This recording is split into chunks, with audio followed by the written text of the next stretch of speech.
Children, now we are going to start next unit that is oscillations and waves. अब हम एक अगली unit में बच्चों स्टडी करेंगे और इसको हम कहते हैं unit number 10 and this is oscillations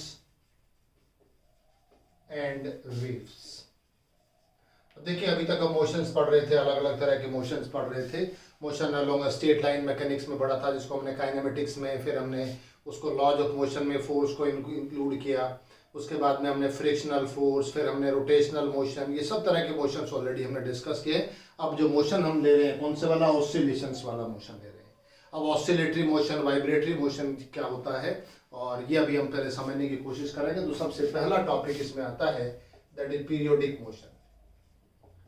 periodic motion. अब पीरियोडिक मोशन क्या होता है बच्चों?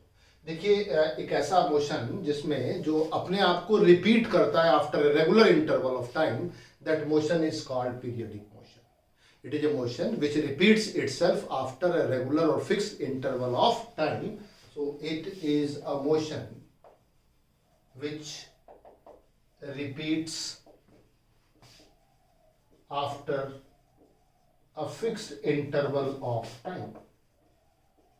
Interval of time. बहुत सारे एग्जाम्पल्स हम लेके समझते हैं बच्चों. देखिए एग्जाम्पल्स क्या क्या हो सकते हैं. अर्थ का एग्जाम्पल है. अर्थ के दो एग्जाम्पल्स हैं. अर्थ रोटेट करती है अराउंड द सन और एक राउंड कंप्लीट कर लेती है कितने में, 1 ईयर. उसी को क्या कहते हैं, 365 डेज. तो बच्चों ये देखिए हर 365 डेज के बाद फिर क्या करेगा मोशन, फिर रिपीट होना शुरू हो जाएगा. ऐसे ही अर्थ रोटेट करती है अपने एक्सिस के अबाउट. कितना इसमें टाइम लगता है, 24 आवर्स. 1 डे के बाद फिर रोटेट करने लगती है. तो again motion is repeated after 24 hours. अगर हम किसी क्लॉक का एग्जांपल लें तो क्लॉक के जो हैंड्स एंड निडल्स होती हैं वो भी अपने मोशन को रिपीट करती हैं. जो आर वाली निडल होती है जिसको आर हैंड कहते हैं वो कितने 12 आवर्स के बाद फिर अपने मोशन को रिपीट करता है. जो मिनट्स वाली निडल होती है वो कहाँ से स्टार्ट होती है, पहले 0 के बाद 1 2 3 4 5 मिनट्स, और जब वो एक राउंड कंप्लीट करती है पहुंचती है 12 पर तो कितने आवर कंप्लीट कर लेती है, 1 आवर कंप्लीट कर लेती है. और इसी तरह से सेकंड्स वाली निडल भी क्या करती है, वो भी अपने मोशन को रिपीट करती है. तो ये सब एग्जांपल्स हैं. किसके एग्जांपल्स हैं बच्चों, ऑफ पीरियडिक मोशन. और जितने टाइम के बाद कोई भी बॉडी अपने मोशन को रिपीट करती है that is known as its period. उसको हम पीरियड कहते हैं. The time after which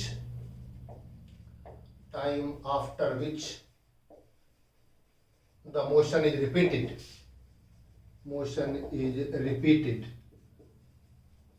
is called उसे क्या क्या कहते हैं, पीरियड ऑफ मोशन कहते हैं. पीरियड ऑफ मोशन, ये पीरियड ऑफ मोशन होता है. जैसे पीरियड ऑफ मोशन अर्थ का बताइए. अर्थ का जो रोटेशन है अराउंड द सन कितना है, 365 डेज. अर्थ का अपनी एक्सिस के अबाउट फिर रिपीट होने लगता है. तो कितना टाइम हो गया, दैट इज 24 आवर्स और 1 डे. ठीक है. और हमने वॉल्स का किसका बताया, क्लॉक का बताया, आर हैंड है. अगर ये कोई क्लॉक लेते हैं और क्लॉक में आप जानते हैं इस तरह से डिवाइड होता है. यहाँ 12 लिखा होता है, 6 होता है, 3 होता है, कितना होता है 9, और इस तरह से बीच में भी बने होते हैं. 1 हो गया, ये फिर कितना हो गया, 2 हो गया, 3, ये 4 हो गया, ये 5 हो गया, 4 है, 5 है, 6 7 8 9 10 11 एंड 12. ठीक है. और इसमें 3 नीडल्स हैं. जो आर वाली नीडल होती है वो तो आर बताती है, तो उसको एक राउंड कंप्लीट करने में कितना टाइम लग जाता है, 12 आवर्स लग जाते हैं. 12 आवर के बाद फिर वो मोशन रिपीट करेगा. इस तरह से आर वाला हैंड है वो इस तरह से रिपीट करेगा. ठीक है. 12 घंटे के बाद फिर रिपीट करने लगता है. तो उसका जो मोशन का जो टाइम पीरियड है, जो पीरियड ऑफ द मोशन है, दैट विल बी 12 आवर्स. और जब मिनट वाली सुनी होती है तो मिनट वाली जो निडल होती है, मिनट हैंड क्या करता है, मिनट हैंड कितने टाइम के बाद, 1 आवर के बाद, हर 1 घंटे के बाद वो अपने मोशन को रिपीट करता है. तो मिनट का जो मिनट हैंड जो होगा, निडल होगी, उसका जो पीरियड होगा मोशन का, दैट विल बी कितना हो जाएगा, 1 आवर. और सेकंड वाला तो क्लिक होकर चलता है यहाँ से 1 सेकंड 2 3 4 5 6, और इस तरह से वो जब कितने 60 सेकंड्स पूरे हो जाते हैं, यानी कि 1 मिनट कंप्लीट हो जाती है, then it starts repeating its motion. And all these 3 are the examples of periodic motion. और एग्जांपल बताते हैं. Take the example of simple pendulum. Simple pendulum का एग्जांपल लीजिए. अगर सिंपल पेंडुलम का हम एग्जांपल लेते हैं, सिंपल पेंडुलम ये होता है कोई बॉब किसी थ्रेड से हम इसको वर्टिकली सस्पेंड कर देते हैं, and when it is pulled and release from one side then it starts oscillating to and fro about this mean position. ये मीन पोजीशन होती है, सेंट्रल पोजीशन। इसके बाद इसको पुल करके इधर से रिलीज कर देते हैं, तो ये पहले इधर जाएगा, फिर इधर जाएगा, इधर जाएगा और इधर जाएगा। तो इस तरह से अपने मोशन को कंटिन्यूअसली रिपीट करता है। तो ये रिपीट करता है, इस मोशन को हम कहते हैं कौन से वाला, ये भी पीरियोडिक मोशन है, because it is repeated after a fixed interval of time. यहाँ से चला, इधर गया बॉब, ठीक है, फिर उसके बाद फिर वापस आया, तो देखिए एक बार यहाँ पर फिर आ गया, फिर यहाँ से जाएगा, तो ये क्या हो रहा है, हर एक बार रिपीट हो जाता है। और इसी तरह से अगर हम कोई स्प्रिंग लेते हैं, सपोज ये कोई स्प्रिंग है, लोडेड स्प्रिंग है, लोडेड का मतलब होता है इसमें कोई वेट सस्पेंड कर दीजिए, when it is pulled and released, जब इसको हम नीचे पुल करके छोड़ देते हैं तो it starts oscillating to and fro about this mean position, इस मीन पोजीशन के अबाउट नीचे स्ट्रेच होगा, फिर कंप्रेस, फिर स्ट्रेच, फिर कंप्रेस। तो ये भी टू एंड फ्रो मोशन है, ये भी आपका टू एंड फ्रो या बैक एंड फोर्थ मोशन है, ये भी सब मोशन रिपीट होते हैं after regular interval of time. That's why these are called periodic motion, इन्हें पीरियडिक मोशन कहते हैं। ठीक है बच्चों, चलिए ये तो हमने पीरियडिक मोशन की डेफिनेशन, इसके हमने एग्जांपल्स डेली लाइफ से रिलेटेड कौन कौन से हो सकते हैं ये हमने सीखने की कोशिश की है। Now we come to what is the oscillatory और वाइब्रेटरी मोशन। ऑसिलेटरी और वाइब्रेटरी मोशन, वाइब्रेटरी मोशन। अब देखिए ऑसिलेटरी वाइब्रेटरी क्या होता है। It is a special type of periodic motion in which a body moves to and fro और back and forth about the mean position. तो यानी कि जो दो एग्जांपल्स हमने दिए हैं ये स्पेशल केसेस है किसके, पीरियडिक मोशन के, और इन्हीं को हम क्या कहते हैं, ऑसिलेटरी और वाइब्रेटरी मोशन कहा जाता है। तो कौन से वाला हो गया बच्चों, it is a special type of, special type of किसका, periodic motion, periodic motion in which a body moves, कैसे, टू एंड फ्रो और back and forth, back and forth about किसके about, mean position, mean position, ये कहलाएगा। इसको हम oscillatory motion कहेंगे, इसको वाइब्रेटरी मोशन कहेंगे। अर्थ अगर एक राउंड कंप्लीट करती है सन के around, this is the periodic motion but it is not the oscillatory vibratory motion. जैसे अर्थ अपने एक्सिस के अबाउट घूम जाती है, अपने एक्सिस के अबाउट एक 24 आवर्स में एक राउंड कंप्लीट कर लेती है, तो that is a periodic motion but it is not oscillatory motion. But in this case, the motion of this spring, loaded spring, when it is pulled and released, this is called oscillatory motion. And this is also called pendulum को, when it is pulled on one side and released, it starts, देखिए इधर जाएगा, फिर इधर से वापस आएगा, फिर इधर जाएगा, फिर वापस आएगा, तो मोशन क्या होता रहेगा, रिपीट होता रहेगा। ऐसे ये वाला मोशन भी इसके अबाउट कैसा होता रहेगा, रिपीट होता रहेगा। तो बच्चों ये भी ऑसिलेटरी मोशन है, ये भी ऑसिलेटरी मोशन है। तो what is oscillatory motion, it is a special case of the periodic motion. ये पीरियोडिक मोशन का एक स्पेशल केस है, और we can say every oscillatory motion is a periodic motion but every periodic motion is not the oscillatory motion. जितने भी oscillatory motion होते हैं वो सब जो है वो पीरियोडिक होंगे, लेकिन सारे पीरियोडिक ऑसिलेटरी नहीं होंगे। बताइए कौन सा वाला ऑसिलेटरी नहीं है, ये पीरियोडिक है लेकिन ऑसिलेटरी नहीं है। ठीक है, तो इस वजह से, लेकिन ये ऑसिलेटरी है, ये ऑसिलेटरी है, ये भी पीरियोडिक है और ये भी कैसा है, पीरियोडिक है, because the motion is repeated after a regular interval of time. तो ये रीजन है, इसलिए बच्चों हम इनको क्या कहते हैं, ऑसिलेटरी मोशन कहते हैं। वैसे तो जनरली इन दोनों में कोई डिफरेंस नहीं है, वाइब्रेटरी और ऑसिलेटरी मोशन, फिर भी हम आपको एक इंपॉर्टेंट पॉइंट डिफरेंस बता देते हैं। ऑसिलेटरी कहते हैं जिसकी फ्रीक्वेंसी थोड़ा कम होती है, अगर वही फ्रीक्वेंसी बहुत ज्यादा हो जाती है तो उस ऑसिलेशन को हम किस में कह देते हैं, वाइब्रेशंस कह देते हैं, वाइब्रेटरी कह देते हैं। तो बेसिकली तो नॉर्मली हम दोनों को ऑसिलेशन, दोनों को वाइब्रेशंस कह सकते हैं, लेकिन फिर भी अगर आप चाहते हैं कि कोई स्पेसिफिक दोनों के बीच में डिफरेंस हो, तो अगर फ्रीक्वेंसी बहुत ज्यादा है, जैसे एसी साइकिल होती है जो हम एसी पढ़ते हैं, ऑल्टरनेटिंग करंट, इसकी फ्रीक्वेंसी काफी ज्यादा होती है, 50 साइकिल्स पर सेकंड है, तो इनको जनरली हम वाइब्रेशंस कहेंगे। पेंडुलम के केस में फ्रीक्वेंसी कम है, तो इसको हम क्या कहेंगे, ऑसिलेशंस कहेंगे। It will take some time to go and to come back, इसको थोड़ा टाइम लगेगा इधर से जाने में, फिर इधर से वापस आने में, इसको कुछ टाइम लगता है। That's why these are the oscillations and these are the vibrations. लेकिन इनको भी हम वाइब्रेशंस कहते हैं, इनको भी हम ऑसिलेशंस कह सकते हैं, ऐसा कोई हार्ड एंड फास्ट रूल नहीं है बच्चों। तो एक तो बच्चों ये हमें समझना था। I hope it is clear to everybody. चलिए बच्चों, ये तो हमें समझ आ गया कि इसमें पीरियोडिक मोशन क्या होता है, ऑसिलेटरी वाइब्रेटरी मोशन क्या होते हैं। अब इसी में हम एक और मोशन डिस्कस करते हैं आगे, उसे कहते हैं simple harmonic motion, SHM. Basically we are going to study now another motion that is called simple harmonic motion, short में SHM कहते हैं, simple harmonic motion, simple harmonic motion, simple harmonic motion. अब देखिए जो मोशन होता है बच्चों, उसको हम साइन वेव से या कोसाइन वेव से भी रिप्रेजेंट कर सकते हैं। साइन का फंक्शन क्या होता है, अगर हम साइन थीटा का ग्राफ प्लॉट करना चाहते हैं तो ये होता है, इधर थीटा ले लीजिए, इधर क्या ले लें, साइन थीटा ले लीजिए।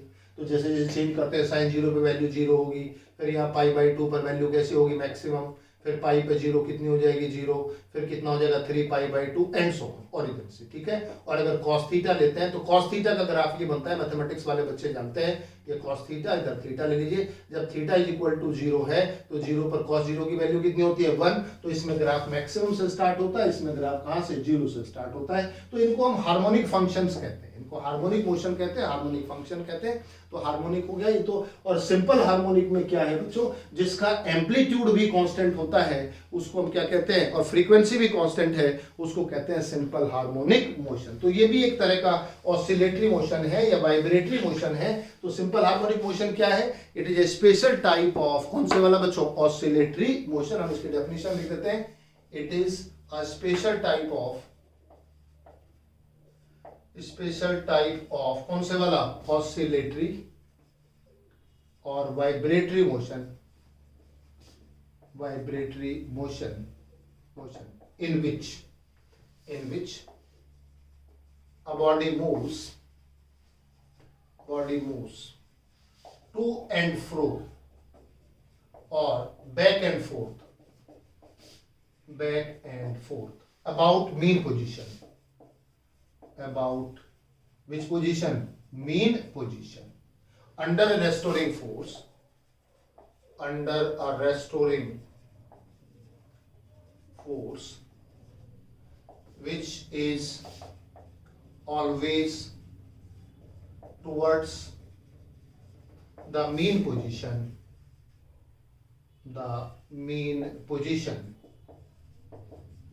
and whose amplitude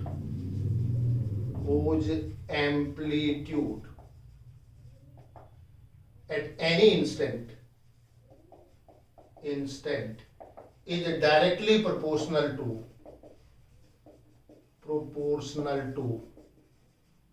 the displacement, its displacement from the mean position, displacement कहाँ से, from the mean position,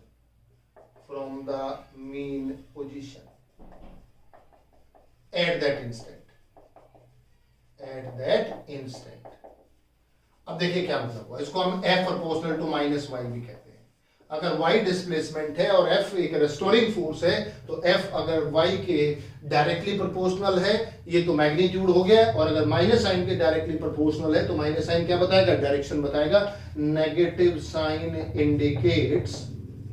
indicates direction of F of force, restoring force is the opposite to direction of y, y की direction के कैसा होता है, opposite होता है। तो देखिए y तो हमेशा मेन पोजीशन से अवे मेजर करते हैं, ठीक है। अब मेन पोजीशन ये है, यहां से मोशन रिपीट होता है, मान लीजिए पेंडुलम का मोशन ले रहे हैं, टू एंड फ्रो मोशन है, तो मेन पोजीशन से जितना दूर जाएगा बॉल या द बॉडी, वो क्या कहलाएगा, that will be the displacement. तो जितना अवे जाएगा डिस्प्लेसमेंट बढ़ेगा, जितना मेन पोजीशन के टुवर्ड्स आएगा तो डिस्प्लेसमेंट क्या होगा, कम होगा।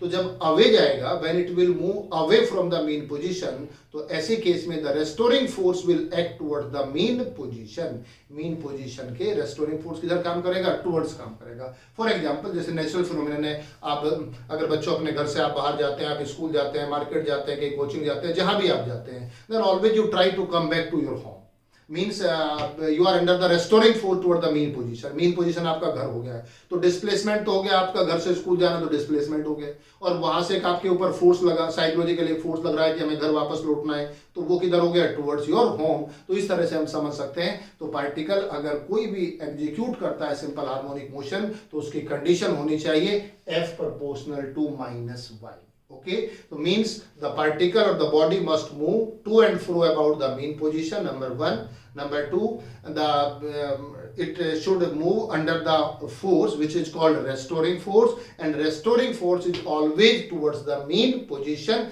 and at any instant it is directly proportional to, किसके डायरेक्टली प्रोपोर्शनल होता है, the displacement at any instant, किसी भी इंस्टेंट पर. इसे कहते हैं सिंपल हार्मोनिक मोशन. तो ये क्या है, दिस इज वाइब्रेटरी मोशन और ऑसिलेटरी मोशन है. उसका एक स्पेशल केस आपने ले लिया. इस स्पेशल केस वाले कैटेगरी को हम क्या कहते हैं, ये वाला कहते हैं. और कई बार अब इस कांस्टेंट को रिमूव करने के लिए क्या कर देते हैं, F is equal to minus K Y, where K is force constant, force constant. और जब इसको हम स्प्रिंग में पढ़ते हैं तो वहां हम इसको स्प्रिंग कांस्टेंट कह देते हैं, स्प्रिंग कांस्टेंट. देखिए स्प्रिंग में भी तो ये होगा, जब स्प्रिंग को नीचे पुल करके रिलीज कर देते हैं तो क्या करेगा, ये भी ऑसिलेट करेगा, टू एंड फ्रो मूव करेगा अबाउट द मीन पोजीशन. तो उसमें भी रेस्टोरिंग फोर्स डेवलप होगा, और वो रेस्टोरिंग फोर्स वाई के डायरेक्टली प्रोपोर्शनल होगा, और उसकी डायरेक्शन वाई की डायरेक्शन के हमेशा अपोजिट होगी. तो वाई की डायरेक्शन में तो समझ आ गया, फिक्स होता है किधर होती है, always away from the mean position. और फोर्स हमेशा किधर होता है, always towards the mean position. यही क्या बताएगा, माइनस साइन बताएगा, और वाई के क्या है, डायरेक्टली प्रोपोर्शनल है. तो बच्चों ये कहलाता है, इसे कहते हैं सिंपल हार्मोनिक मोशन. चलिए अब हम simple harmonic motion and uniform circular motion का एक एग्जांपल लेते हैं, और उसमें हम डिस्कस करेंगे geometrical interpretation of SHM. Geometrically कैसे हम इसको इंटरप्रेट कर सकते हैं वो हम कुछ समझने की कोशिश करेंगे. और ये आता है बच्चों SHM and uniform circular motion. Uniform circular motion, uniform circular motion. Simple harmonic motion और दूसरा कौन सा ले रहे हैं, यूनिफॉर्म सर्कुलर मोशन ले रहे हैं. या ये भी कह सकते हो आप geometrical interpretation of SHM, simple harmonic motion. चलिए समझने की कोशिश करते हैं. ये हमने मोशन लिया, और ये कोई हमने एक्स है, पॉइंट ओ है, और ये कौन सा है, एक्स डैश, और suppose this is Y and Y dash. Okay, और यहां से कोई पार्टिकल मान लीजिए, ए पॉइंट भी यही मान लीजिए इनिशियल पॉइंट, और यहां से कोई पार्टिकल ऐसे मूव कर रहा है. मान लीजिए कोई पार्टिकल यूनिफॉर्म एंगुलर वेलोसिटी से सर्कुलर पाथ के अलोंग मूव कर रहा है, और इसकी एंगुलर वेलोसिटी आपने कैसी मान ली, यूनिफॉर्म एंगुलर वेलोसिटी से मूव कर रहा है. तो देखिए क्या होगा, किसी इंस्टेंट पे अगर ए पार्टिकल है तो किसी इंस्टेंट पे कहां पहुंच सकता है, पी पॉइंट पे चला जाएगा. एक्स से स्टार्ट हुआ, पी पे जाएगा, फिर किसी अगले इंस्टेंट पे फिर आगे जाएगा, फिर अगले इंस्टेंट पर आगे जाएगा. फिर अब पी से यहाँ एक परपेंडिकुलर ड्रॉ करते हैं, और इसको एम कहते हैं. तो what is M, M is the foot of the perpendicular drawn from point P on this vertical diameter Y O Y dash. Okay, अब दो तरह के मोशन देखिए. इस पार्टिकल पी का मोशन कहां से स्टार्ट होता है, एक्स से, फिर कहां गया, पी पर, फिर यहां से घूम के वाई, वाई से कितने पर आएगा, एक्स डैश, एक्स डैश से फिर वाई डैश, और वाई डैश से कैसा होगा, एक्स. तो बताओ ये वाला मोशन कैसा हो गया, पार्टिकल पी का जो मोशन हुआ वो कैसा हुआ, यूनिफॉर्म कैसा मोशन हो गया, circular motion, uniform circular motion. बोले बात समझ आई कि नहीं. अच्छा, इसके साथ साथ ये जो हमने इसका प्रोजेक्शन डाला था इस पे वर्टिकल डायमीटर पे, इसका जो फुट है एम, इसका मोशन देखिए क्या होगा. अगर ये पार्टिकल पी यहाँ एक्स पर है तो बताइए इसका फुट ऑफ प्रोजेक्शन कहां पर आएगा, वो पॉइंट पे आएगा कि नहीं, यहाँ होगा. ये एम की पोजीशन ये हो जाएगी. अब जैसे ही पार्टिकल पी पे गया तो एम की पोजीशन यहाँ से ऊपर आ गई. अगर पी पार्टिकल और यहाँ पे आ जाएगा तो एम की पोजीशन यहाँ आ जाएगी. इस पॉइंट पर होगा तो एम की पोजीशन ये होगी, और जब वाई पर होगा तो एम की पोजीशन भी क्या हो जाएगी, वाई हो जाएगी. The position of M and P will coincide at point Y. ठीक है, तो जैसे ही इसने 1/4 राउंड कंप्लीट किया पार्टिकल ने, कहां से, एक्स से लेके वाई तक, ये जो इसका फुट ऑफ प्रोजेक्शन है, इसने ओ पॉइंट से कहां तक ट्रेवल किया, वाई तक ट्रेवल किया. ये कौन सा पाथ है, सर्कुलर. ये कौन सा पाथ है, स्ट्रेट लाइन पाथ है, इधर गया. अब आगे चलिए, जब पार्टिकल वाई से नीचे जाएगा, यहाँ पार्टिकल है तो बताइए अब किधर आना शुरू होगा, एम पॉइंट नीचे आएगा. जब पार्टिकल यहाँ जाएगा और नीचे आएगा, यहाँ और नीचे आएगा. अब ये जब पार्टिकल एक्स डैश पर होगा तो वाई से फिर कहां पहुंच जाएगा, एम ओ पर पहुंच जाएगा. तो अब देखिए हाफ राउंड की बात करते हैं. जब एक्स से वाई तक जाते हैं इनिशियल 1/4 राउंड, तो ये जो एम की पोजीशन है वो ओ से कहां शिफ्ट होती है, वाई पर होती है. और जब वाई से एक्स डैश पर आते हैं तो कहां पे शिफ्ट होगा, ये नीचे की तरफ आएगा. तो एम किस पे शिफ्ट हो जाएगा, ओ पॉइंट पे शिफ्ट हो जाएगा. तो एक बार एम पॉइंट का यहां से ऊपर जाना, ठीक, फिर इसका वापस आना। अब अगले 1/4 राउंड में फिर क्या होगा, ये एक्स डैश से कहाँ जाएगा, वाई डैश पर। तो यहाँ आएगा तो देखिए इस तरह से जाएगा, ये एम की पोजीशन होगी तो एम किधर जाएगा, नीचे जाएगा। और जब यहाँ पार्टिकल P किस पॉइंट पर आ जाएगा, वाई डैश पर, again it will coincide with M, फिर M भी कहाँ शिफ्ट होकर चला जाएगा, वाई डैश पर आ जाएगा। और जब ये वाई डैश से फिर आगे जाएगा तो जैसे जैसे आगे जाएगा ये फिर इसका फोटो प्रोजेक्शन ऊपर जाएगा। और जब X पर पहुंच जाएगा वन कंप्लीट राउंड करने के बाद तो M पॉइंट कहाँ जाएगा, सेंटर पर आ जाएगा। तो अब देखिए यहाँ से समझने की कोशिश करो, जब कोई पार्टिकल x से लेके y और y से लेके x डैश और x डैश से फिर y डैश और y डैश से x यूनिफॉर्म सर्कुलर मोशन में है, तो इसका जो हमने किसी भी इंस्टेंट जो हमने परपेंडिकुलर ड्रॉ किया हुआ है on this vertical diameter y dash, this m moves from O to y, then y to O, then O to y dash and y dash to O। तो देखिए कैसा मोशन हुआ, ये इधर गया फिर वापस आया, फिर नीचे गया फिर वापस गया। अगले एक राउंड हुआ, नेक्स्ट राउंड में फिर इधर जाएगा, फिर यहाँ पे आएगा, फिर नीचे और फिर नीचे। तो बताइए एम का कैसा मोशन हो गया, this is to and fro motion about the mean position, which mean position O, so the motion of this particle M will be simple harmonic motion और ऑसिलेटरी मोशन।